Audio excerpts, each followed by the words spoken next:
Hi, I'm Shelby Thompson, and this is my Module 1 EDL 853 intro video. Like I said, I'm Shelby Thompson. This is a video, or this is a picture of me and my fiance. We're actually getting married this June. I am a junior high ELA teacher at Bluestem Junior Senior High School. This is my first year doing English. I've done social studies for the past 4 years, but still with middle school. And we are a one-to-one school, so that makes it really nice to accommodate for our students.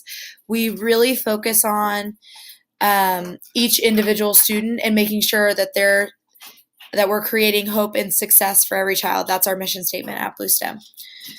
So yeah, and here is my next slide.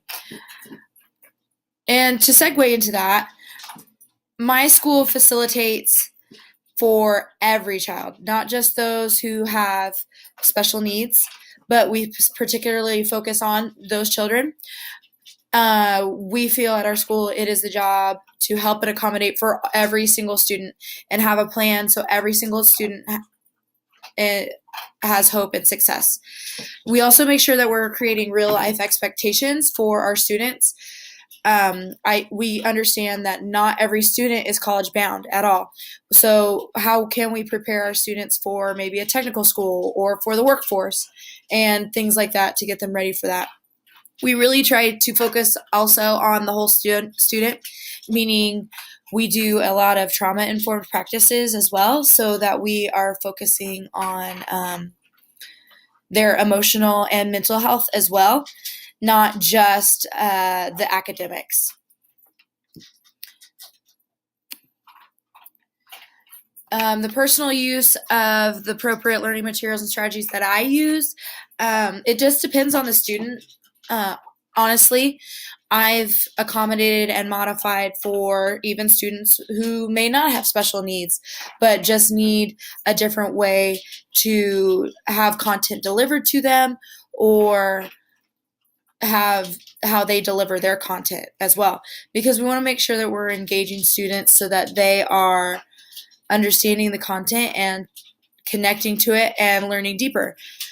Just some modifications that I probably use on the daily basis, some accommodations I use on a daily basis with my students is talk to text. Since we are one-to-one, it's really nice that we can use those talk to text tools on Google Docs or on their iPads. I also show students how that they can use their speak functions on their iPad so that they can have their text be read to them.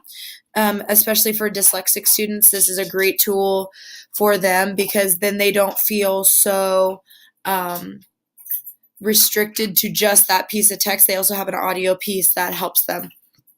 Some modifications that I use with my students as well is always I can shorten assignments, differentiate questioning methods. Maybe students need to deliver a verbal answer than multiple choice. I also try to modify my text. So say I know that a student is reading at a lower reading level than maybe what they should be or what the class is reading. So News ELA is a great resource for that. They have a drop-down menu in each article that they have to where that it differentiates the Lexile score for each student. So you can have anywhere from a 1020 Lexile score to a 420 Lexile score with using that News ELA website.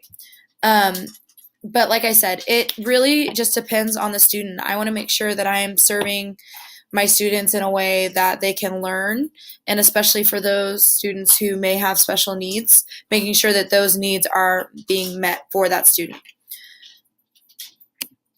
So the plan that I would propose in my school would be to have more teacher-parent conferences, but to have those look like more of a team building or for that student. So not only would the teacher, one teacher or the special education teacher and the parent be there, but I would also say the student needs to be there, and all of that students, at least their core teachers, so that they can feel like they can be successful with those core teachers that they're involved with.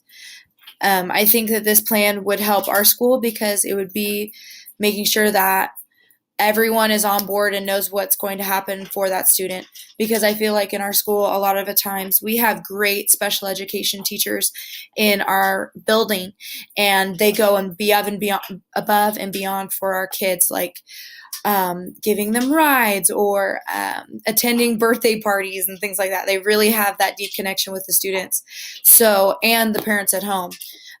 So if we can have all of that child's teachers involved in that process, how great would that be for our students? Because I feel like a lot of our students who may have special needs or are in special education, they have a tendency to get frustrated and maybe drop out. I know we had two this year that we had one that did drop out, and we have one that's on the verge right now.